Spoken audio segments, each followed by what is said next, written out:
बिस्मिल्लाहिर्रहमानिर्रहीम। अस्सलाम वालेकुम व्यूअर्स। आज मैं आपकी खिदमत में हाजिर हुआ हूं ताकि मैं आपको पुर्तगाल के स्टडी वीजा से रिलेटेड इंफॉर्मेशन दे पाऊं। मैं आपको पुर्तगाल के स्टडी वीजा से रिलेटेड इंफॉर्मेशन दूंगा, एलिजिबिलिटी क्राइटेरिया बताऊंगा, आपको मैं बताऊंगा कि क्या रिक्वायरमेंट्स हैं, क्या प्रोसेस है और कितनी ड्यूरेशन लगेगी प्रोसेस को कंप्लीट होने में। जी हाँ व्यूअर्स, पुर्तगाल के स्टडी वीजा को हासिल करने के लिए जो एलिजिबिलिटी क्राइटेरिया है उसमें सबसे पहले नंबर पे जो चीज आती है वो है आपकी तमाम की तमाम डिग्रीज वेरीफाइड होनी चाहिए और सर्टिफाइड होनी चाहिए। आपकी एजुकेशनल डॉक्यूमेंट्स जितने भी हैं वो आपके बोर्ड से वेरीफाइड हों। आपके जितने भी डॉक्यूमेंट्स हैं एजुकेशनल वो HEC, अगर पाकिस्तान से आप हैं तो HEC हायर एजुकेशन कमीशन से वेरीफाइड हों।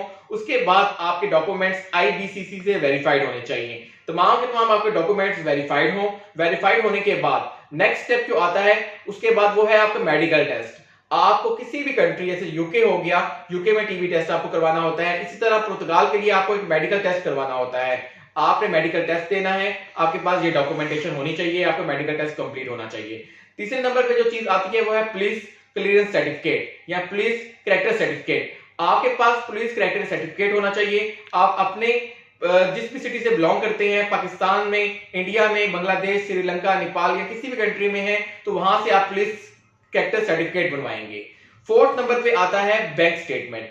आपके पास स्ट्रॉन्ग बैंक स्टेटमेंट होनी चाहिए जो कि आपकी एक साल की फी को कवर करे और जितने भी आपके लिविंग एक्सपेंस हैं वो आपके कवर होने चाहिए उस बैंक स्टेटमेंट के अंदर। एंड थर्ड नंबर पे अगर आपकी फैमिली को भी, आप मैरिड हैं, आप अपनी फैमिली को भी साथ लेके जाना चाहते हैं तो उनकी भी फाइनेंशियल डॉक्यूमेंट्स को आपने पूरा करना है।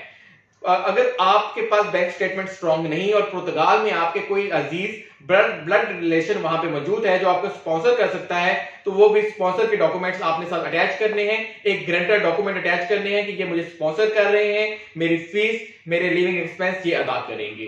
तो ये थी एलिजिबिलिटी क्राइटेरिया थी जो कि पुर्तगाल के स्टडी वीजा को लेने के लिए मैंने आपके सामने रख दी। अब हम आ जाते हैं इसकी रिक्वायरमेंट्स की तरफ कि पुर्तगाल के स्टडी वीजा की रिक्वायरमेंट्स क्या है। पुर्तगाल की स्टडी वीजा की रिक्वायरमेंट सबसे पहले आपके पास पासपोर्ट हो।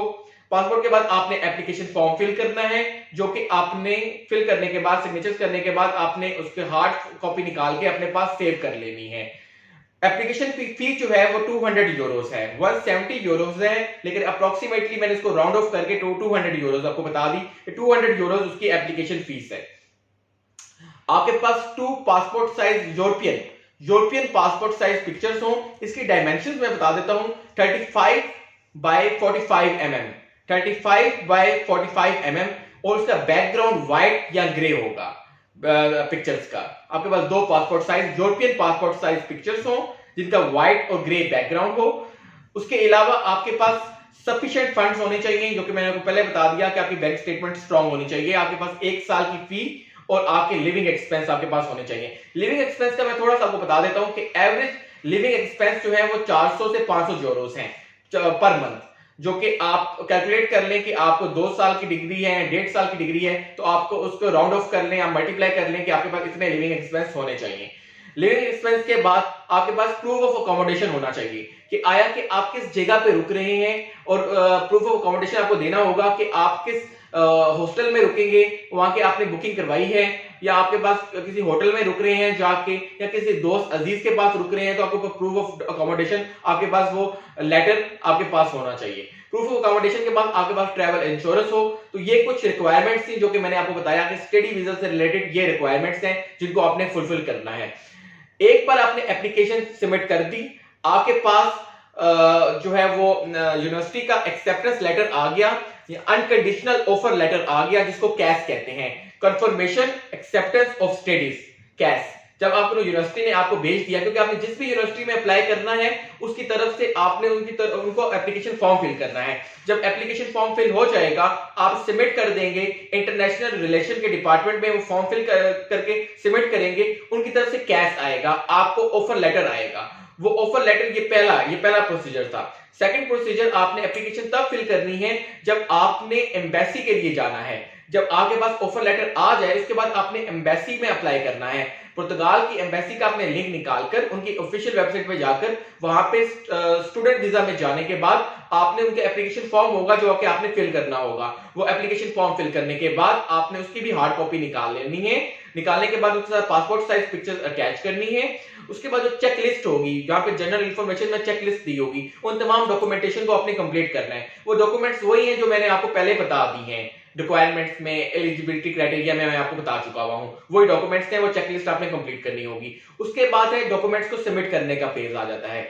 जो ही आपको वो डेट देंगे अपॉइंटमेंट की एम्बेसी वाले, आपने उस डेट को जाकर अपने डॉक्यूमेंट्स को सबमिट करना है। आप जेरिस या वीएफएस ग्लोबल से भी अपने डॉक्यूमेंट्स सबमिट कर सकते हैं, क्योंकि पुर्तगाल की एम्बेसी जेरिस और वीएफएस ग्लोबल इन दो कंपनीज के साथ जो है ना उनका इल्हाक है, एफिलिएशन है, और ये जेरिस जो है वो डॉक्यूमेंट्स लेते हैं स्टूडेंट वीजा के। अगर आपने विजिट वीजा पे जाना है तब भी, और अगर आपने जो है वो वर्क वीजा पे जाना है तब भी जेरिस ही आपको फैसिलिटेट करता है। उसके बाद आपका इंटरव्यू कॉल होगा। इंटरव्यू दो तरह के हैं, एक आपकी यूनिवर्सिटी के एक्सेप्टेंस लेटर के लिए आपको, कि यूनिवर्सिटी ने आपको ऑफर लेटर भेजने से पहले आपसे इंटरव्यू लेगी, हो सकता है आपसे इंटरव्यू ले, मोस्ट प्रोबेबली आपसे इंटरव्यू लेगी। और एम्बेसी तो आपसे लाजमी इंटरव्यू लेगी, तो आपने इंटरव्यू के लिए प्रिपेयर होकर जाना है। वो जो भी क्वेश्चंस करें, आपको उनके क्वेश्चंस के आंसर आते हो, मैं इससे रिलेटेड अलग से एक वीडियो भी बना लूंगा। तो ये कुछ जनरल इंफॉर्मेशन थी जो कि मैं आपसे शेयर करना चाहता था। अगर आप अपना स्टूडेंट वीजा हमारे थ्रू अप्लाई करवाना चाहें तो हम आपको पूरी तरह फैसिलिटेट करेंगे। अगर आपको कोई क्वेश्चन या कोई क्यूरी हो तो आप हमारे नीचे दिए हुए कॉन्टैक्ट नंबर पर राब्ता कर सकते हैं। शुक्रिया नाज़रीन।